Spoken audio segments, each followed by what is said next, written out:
Olá galera, tudo bem? Como é que vocês estão aí? Tudo certinho?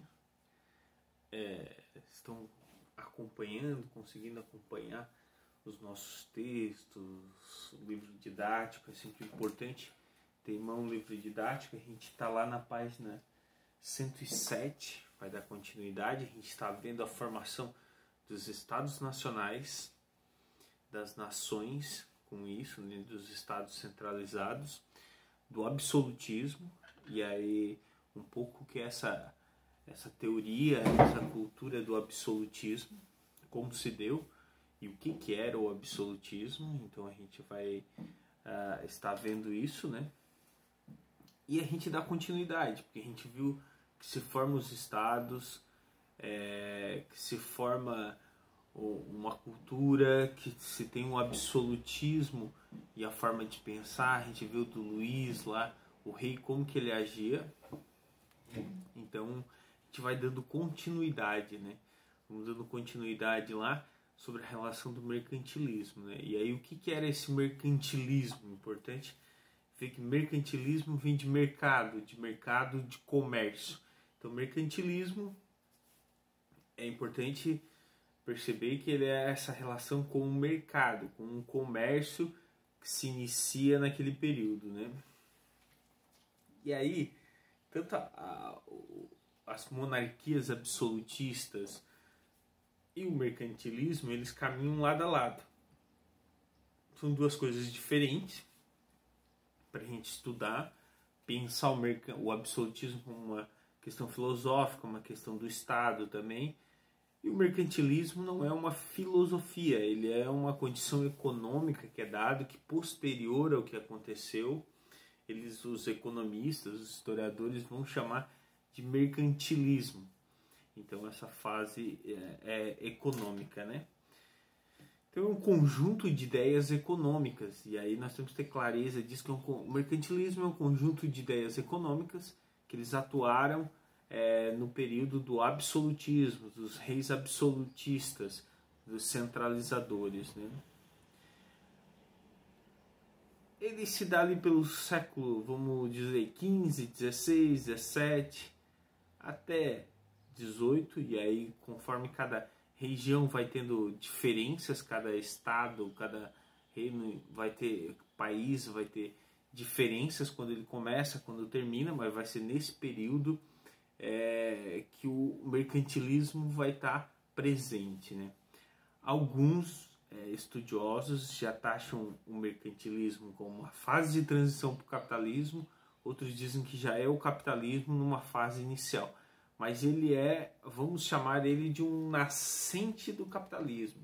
A ideia do capitalismo, do nosso sistema hoje, ele nasce com o mercantilismo, ele rompe com a ideia medieval, com uma economia do período medieval, de como se dava feudalista, né? O feudalismo, ele rompe com o feudalismo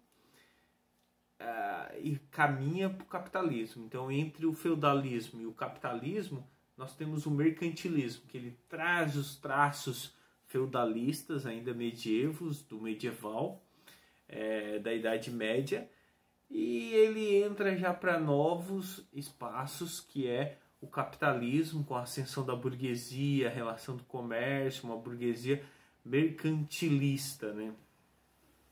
Então, a gente pode classificar 3 fases do mercantilismo, né?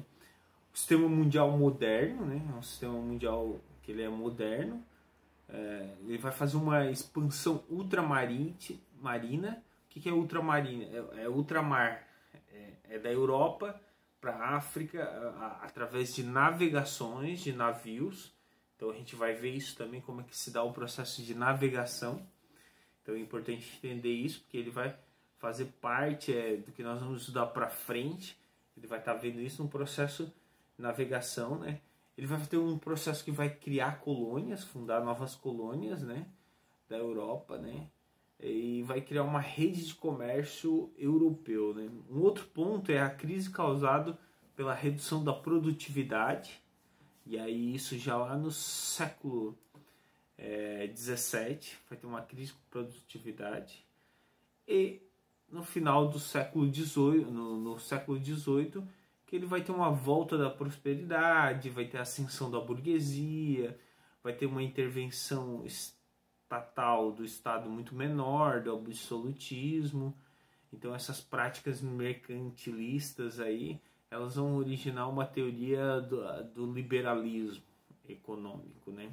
Então elas são resultado, ela vai transitar de um Estado absolutista, centralizado no rei, na pessoa do rei. O mercantilismo, ele vive disso, e os reis também vão explorar isso. Ele vai passar para menos centralização do Estado, da ascensão da burguesia, e vai dar origem às ideias liberais capitalistas, né? Aí as principais características que nós vamos ter, né? O mercantilismo, ele pode chamar ele de algumas fases, e até no livro, página 107, metalista, ele vai ser metalista, ele vai estar pelo metal, a prata e o ouro vão ser fortemente importantes para ele centralizar a quantidade de ouro e de prata, determinava a quantidade de dinheiro e de riqueza que você tinha, então era importante ter isso, por isso as corridas aí pelas colônias para encontrar ouro, o Eldorado. A gente vê filmes aí que falam do Eldorado, onde eles vão buscando a cidade prometida cheia de ouro, né? Uma balança comercial favorável, e aí é a capacidade de importar menos e exportar mais, ser autossuficiente, mas poder importar a maior quantidade que puder, mandar para os outros países e trazer muito pouca coisa, roupa, tecido. Então eu vou importar esse tecido, mas não vou exportar só o que realmente eu preciso, né? O protecionismo, então, é uma ideia de proteção. Você protege o seu comércio, você protege o seu mercado, o seu país, da entrada de outros produtos, de outros países, e principalmente taxando com impostos. Você coloca impostos e aí é muito caro para entrar. Custa R$1 para entrar aqui. Mas se é da cidade vizinha, eu vou botar R$5 de imposto, vai custar R$6. Então você vai comprar esse que custa R$1 daqui ou que custa R$6 da cidade vizinha. Então isso se taxa. Até hoje ainda se tem essas ideias. Então essas ideias aqui, elas são ideias que o capitalismo adota.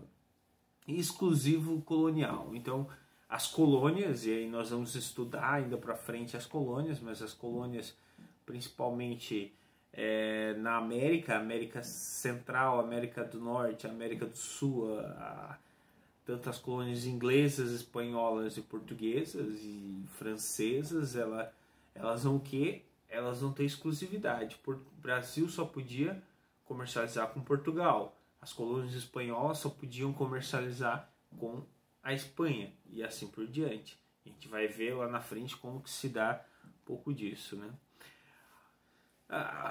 Os impérios, os reinos, eles tinham cada um a sua fase, né? Na Espanha era muito metalista a procura, e aí a busca da Espanha, do Eldorado, encontrar o ouro, a cidade de ouro e tudo mais, era grande, né? Eles tinham essa de ter. Na França, um protecionismo, a França e a Inglaterra faziam toda uma ideia de protecionista dos seus produtos. Lembrando que nesse período, Espanha e Portugal eram os grandes conquistadores, a gente vai ver das grandes colônias pelo processo, mas a França e a Inglaterra detinham de outras formas, não necessariamente das colônias, o seu poderio, né? Principalmente a Inglaterra, porque tinha um processo de navegação de navio e de comércio muito grande, então firmavam parcerias no processo de navegação para construir então o seu espaço. E a Inglaterra fazia algo que se chamava de corsário, que era a pirataria entre os continentes, aí na base dos continentes. Então eles tinham um processo de pirataria mesmo, de roubar, de fazer comércios à parte do que eram isso e romper, né? Então a gente vai ver que o mercantilismo, né, ele vai ter um acúmulo de capital, né, por meio do comércio. Com esse acúmulo de capital vai surgir aí uma burguesia mercantil, né? E com essa burguesia mercantil vai ter um processo de uma revolução industrial. Então a gente vai vendo as fases que vão acontecer e como vão acontecer, né? Não dá para generalizar todos os países como funcionavam, todas as nações, elas eram diferentes. Não que a ideia, a gente fala de um todo, mas tem que sempre ter em mente que não era igual para todo mundo, no mundo em que vive, como hoje não é igual, os países são diferentes. Tem características, alguns muito mais fortes, outros muito menores em determinados pontos, mas havia um processo que ela ia tentando se unificar essas ideias, né? E aí qual é a importância de estudar o mercantilismo, né? Principalmente pela relação de quando nós vamos estudar a formação das colônias e a exploração comercial, porque é o processo da exploração comercial. Não se tinha essa ideia de uma exploração comercial ainda no capitalismo, né? E aí, para partir para isso, a gente vai lá para a formação das monarquias ibéricas, né? Então, que era tanto Espanha quanto Portugal, eles tiveram um processo de reconquista, que era a ideia de reconquista, onde o Islã e os árabes ocupavam onde hoje é Portugal e Espanha quase totalmente. Tinha um califado deles ali. O tempo das cruzadas, então a região ibérica que é chamada, né? As cruzadas motivaram a conquistar novamente essas terras, né? E aí ali tinha os reinos de Leão, Castela, Navarra e Aragão, né? Eram os reinos que eram formados ali antes de Espanha e Portugal, né? A formação de Portugal, então praticamente ela vai se dar entre um nobre chamado de Henrique de Borgonha, né? Ele ganhou um pedaço de terra é modo de dizer, onde hoje é praticamente Portugal, né? Pela dedicação que ele estava lutando contra o Islã, contra os árabes, né? Então esse pedaço de terra se chamava Condado de Portucalenses, Portugal, né? Então o filho do Henrique de Borgonha, que é o Afonso Henrique, ele vai então romper com o pedaço, com o rei ali, principalmente da região de Leão e Castela, né? Ele vai romper e vai se intitular o rei de Portugal, formando assim a primeira dinastia das famílias de reis de Portugal, que é a família de Borgonha, a dinastia de Borgonha em 1139, né? E aí um pouco mais pra frente, ele continua lutando contra o Islã e vai conquistar as terrinhas ali, um pedacinho de terra no sul de Portugal, que é o Algarves, que era outro pedaço. Ele conquista e anexa a Portugal. Então é onde hoje é todo Portugal, né? A Espanha a gente viu os reinos ali, também estão lutando contra os árabes e o Islã. E aí eles vão unir ali, porque o Fernando de Aragão e a Catarina de Castela, a Isabel de Castela, né? Eles vão se casar. E no casamento, eles vão juntar os dois reinos, que eram menor, formar um reino maior, um exército maior. E aí vão conquistar Granada e Navarra. E aí nós vamos ter o reino da Espanha, praticamente onde hoje é o território espanhol, essa conquista. Então assim, a gente pode ver até na página 109 aqui, se vocês pegar a página 109, peguem ali no livro, vão ver como se dá essa expansão, né? Como é que vai se dando a expansão e como é que eles vão conquistando e os territórios vão mudando, e hoje praticamente é o território de Portugal e da Espanha, né?